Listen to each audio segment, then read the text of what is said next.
নমস্কার সুধী দর্শকবৃন্দ, সুস্বাগতম আমাদের এই ছোট্ট চ্যানেল বিশ্বের রচনায়। দর্শক, টেক্সাস A&M ইউনিভার্সিটি আর কর্পাস ক্রিস্টির ফ্যাকাল্টি এবং ছাত্র গবেষকদের একটা দল জাতীয় মহাসাগরীয় এবং বায়ুমণ্ডলীয় প্রশাসন এবং যথার্থ টক্সিকোলজিক্যাল কনসালটেন্সির সাথে অংশীদারিত্বে লাইফ ফ্রি সাঁতারের সাধারণ পরিবেশে মানব ফার্মাসিউটিক্যালের চিহ্ন শনাক্ত করেছেন। মেক্সিকো উপসাগরে বোতলনোজ ডলফিন মানুষের মতো মাছ এবং চিংড়ি খেয়ে থাকে, সম্ভাব্য মানব স্বাস্থ্যের প্রভাবের পরামর্শ দেয়।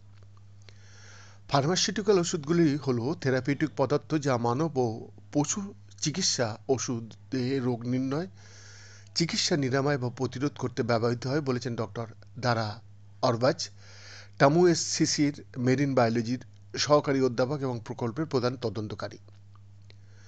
তবুও ফার্মাসিউটিক্যালসের অনুপযুক্ত ব্যবহার অ্যান্টিবায়োটিক প্রতিরোধ, আসক্তি, অতিরিক্ত মাত্রা এবং মৃত্যু হার সহ ক্ষতিকারক প্রভাব সৃষ্টি করতে পারে। তাই ফার্মাসিউটিক্যালগুলি উদীয়মান মাইক্রো পপুল্যান্ট হয়ে উঠেছে এবং এটি একটি ক্রমবর্ধমান বিশ্বব্যাপী উদ্বেগের কারণ হিসেবে তাদের উপস্থিতি মিষ্টি জলের বাস্তুতন্ত্র এবং সাথে নদী এবং মহাসাগরে বিশ্বব্যাপী পাওয়া গেছে, সেটা রিপোর্ট করা হয়েছে।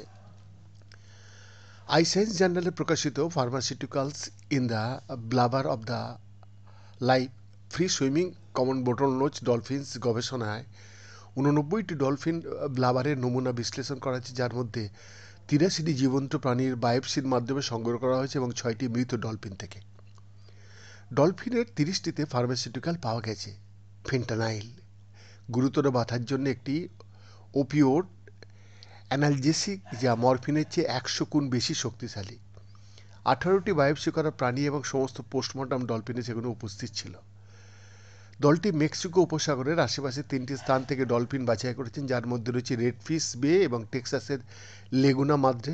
2013 সালে সংগৃহীত মিসিসিপি সাউন্ড থেকে 12টি ঐতিহাসিক ডলফিন এর টিস্যুর নমুনা নেওয়া হয়েছে।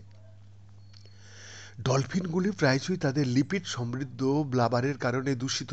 গবেষণায় বাস্তুতন্ত্রের স্বাস্থ্যের জৈব নির্দেশক হিসাবে ব্যবহৃত হয়, যা দূষকগুলিকে সঞ্চয় করতে পারে এবং জীবিত প্রাণীদের মধ্যে তুলনামূলকভাবে ন্যূনতম আক্রমণাত্মকভাবে নমুনা করা যেতে পারে, অরবাজ বলছেন।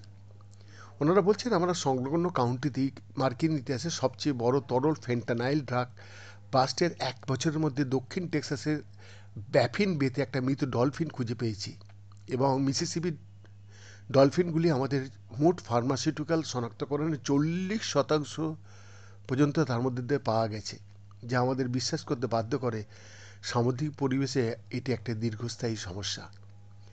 ডলফিন থেকে টিস্যু নমুনা উচ্চ ঝুঁকি সহ এলাকার বসবাসকারী, যেমন তেল ছিটা দেওয়া, জাহাজ ট্রাফিক এবং অ্যালগাল ব্লুম ফার্মাসিউটিক্যাল দূষণের উচ্চ মাত্রায় দেখায়। বৈদ্যনাথ দাসের রিপোর্ট, বিশ্বের রচনা।